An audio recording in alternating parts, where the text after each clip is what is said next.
The next type of 8051 register is S buffer register, that is serial port data buffer.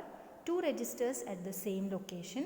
One is read only, used for reading the serial input data, that is serial data receive buffer, and the other is write only, used for storing serial output data, and that is serial data transmit buffer. അപ്പോൾ ഇവിടെ നമുക്ക് S buffer എന്നൊരു register ഉണ്ട്. അത് serial കമ്മ്യൂണിക്കേഷന് വേണ്ടി, അതായത് serial port അതിനെ use ചെയ്യുന്നതാണ്. അതായത് ഡേറ്റ റീഡ് ചെയ്യാനും അതുപോലെ തന്നെ ഡേറ്റ റൈറ്റ് ചെയ്യാനും. അപ്പോൾ 2 രജിസ്റ്റേഴ്സാണുള്ളത് ഒരേ ലൊക്കേഷനിൽ. അപ്പോൾ serial port data buffer, that is ഒന്ന് എന്ന് പറയുന്നത് first is the read only, use for reading the serial input data, that is serial data receive ബഫറായിട്ട് യൂസ് ചെയ്യുന്നു. അതർ ഇസ് റൈറ്റ് ഓൺലി, അതായത് സ്റ്റോർ ചെയ്യാൻ വേണ്ടിയാണ്, സീരിയൽ ഔട്ട്പുട്ട് ഡേറ്റ സ്റ്റോർ ചെയ്യാൻ വേണ്ടി, ദാറ്റ് ഇസ് ട്രാൻസ്മിറ്റ് ബഫർ ആയിട്ടാണ് use ചെയ്യുന്നത്, serial data transmit buffer. Then we have the timer registers. There are high, that is TH0, and low TL0 bytes of 16-bit register for timer or counter T0. അതായത് timer 0, 2 timers ഉണ്ടല്ലോ, timer 0 timer 1. So timer 0 അവിടെ use ചെയ്യുന്ന രജിസ്റ്റേഴ്സാണ് TH0 and TL0. TH0 എന്ന് പറഞ്ഞാൽ higher order bytes store ചെയ്യാനും, 16-ബിറ്റ് രജിസ്റ്ററിൽ higher 8 bits store ചെയ്യാനും TH0, and lower 8 bits store ചെയ്യാൻ TL0. ദെൻ ടൈമർ 1 ആണെങ്കിൽ TH1 ദെൻ TL1. അപ്പോൾ അവിടെ അത് യൂസ് ചെയ്യുന്നത് ടൈമർ 1ൽ റിലേറ്റഡ് ആയിട്ടുള്ള രജിസ്റ്ററാണ്. ദെൻ കൺട്രോൾ രജിസ്റ്റേഴ്സ് നമുക്ക് IP ഉണ്ട്, that is interrupt priority register, then interrupt enable register, timer mode, that is T mode, timer control, that is TCON, TCON, ദെൻ SCON and PCON.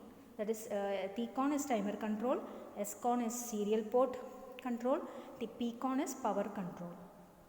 Then we have the input output ports, that is 4 input output ports, that is port 0, port 1, port 2, port 3. Each port has 8 pins, and we name it as P0.X, that is ഇവിടെ നമുക്ക് X എന്ന് പറയുന്നത് 0 to 7 വരെയാണ്. അതായത് ഇപ്പം ഇപ്പോൾ that is for example നമുക്കിപ്പം P0.0 ആണെങ്കിൽ that is bit 0 of port 0, അങ്ങനെയാണ് നമ്മളതിനെ സ്പെസിഫൈ ചെയ്യുക. അതായത് ഒരു പോർട്ടിന് 8 പിൻസ് ഉണ്ടല്ലോ, അപ്പോൾ ആ 8 പിൻസ് എന്ന് പറയുന്നത് ഫസ്റ്റ് ഇൻഡിക്കേറ്റ് ചെയ്യുന്നത് ഏത് പോർട്ടാണ്. അതായത് P0.0 ആണെങ്കിൽ ബിറ്റ് 0 ഓഫ് പോർട്ട് 0, അങ്ങനെയാണ്.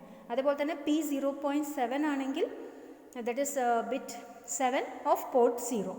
ഓക്കെ, അങ്ങനെയാണ്. That is LSB and MSB, അങ്ങനെ നമുക്ക് പറയാൻ പറ്റും. അപ്പോൾ ഓരോ പോർട്ടിൻ്റെ ഓരോ ബിറ്റും ആക്ച്വലി സെറ്റ് അല്ലെങ്കിൽ റീസെറ്റ് ചെയ്യാൻ പറ്റും. അത് നമുക്ക് അത് ഇൻസ്ട്രക്ഷൻസിൽ യൂസ് ചെയ്യാൻ പറ്റും. അതാണ് ബിറ്റ് അഡ്രസ്സബിൾ എന്ന് പറയുന്നത്. ഓക്കെ, ഇനി അതുപോലെ തന്നെ P1.0 ആണെങ്കിൽ ബിറ്റ് 0 ഓഫ് പോർട്ട് 1, അങ്ങനെയാണ് വരാം. Each port can be use as input or output, അതായത് ബൈ ഡയറക്ഷനാണ് ഇൻപുട്ട് അല്ലെങ്കിൽ ഔട്ട്പുട്ടായിട്ട് ഓരോ പോർട്ടും യൂസ് ചെയ്യാം. ദെൻ രജിസ്റ്റേഴ്സ് എന്ന് പറയുന്നത് P0, P1, P2, P3 registers, that is port latches ആണ്. Specify the value to be output on the specific output port or value read from the specific input port. Okay, അപ്പോൾ ഇവിടെ അതായത് ഈ പോർട്ടിൽ, അതായത് ഈ പോർട്ട് രജിസ്റ്റേഴ്സിൽ വാല്യൂസ് കൊടുക്കാൻ പറ്റും. അതായത് പോർട്ട്, അതായത് ഔട്ട്പുട്ട്, അതായത് വാല്യൂ ടു ബി ഔട്ട്പുട്ട്, അതായത് ഒരു ഔട്ട്പുട്ട് പോർട്ടിലേക്ക് വാല്യൂ കൊടുക്കണമെങ്കിൽ ഈ രജിസ്റ്റർ വഴി കൊടുക്കാം. അതുപോലെ തന്നെ ഒരു ഇൻപുട്ട് പോർട്ടിൽ നിന്ന് വാല്യൂ റീഡ് ചെയ്യണമെങ്കിൽ ആ രജിസ്റ്റർ വഴി റീഡ് ചെയ്യാൻ പറ്റും. അത് ബിറ്റ് അഡ്രസ്സബിൾ ആണ് ഈ port registers. First bit has the same address as the register.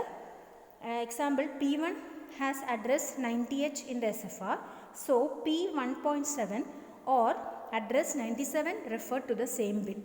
Okay, അതായത് ഇപ്പം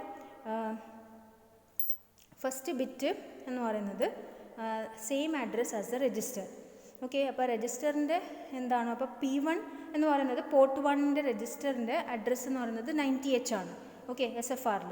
അങ്ങനെയാണെങ്കിൽ P1.7 എന്ന് പറയുന്നത്, അതായത് അത് കഴിഞ്ഞിട്ടുള്ള പോർട്ട്സ് ഓരോ ബിറ്റിനും ഓരോ അഡ്രസ്സ് ഉണ്ടല്ലോ. സോ P1.0 ആയിരിക്കും 90, അങ്ങനെയാണെങ്കിൽ P1.7 എന്ന് പറയുന്നത് 97H ആയിരിക്കും ഉണ്ടാവുക. സോ 97H നമുക്ക് യൂസ് ചെയ്യാം, അല്ലെങ്കിൽ P1.7 പറയാം. അത് സെയിം ബിറ്റാണ് റെഫർ ചെയ്യുന്നത്.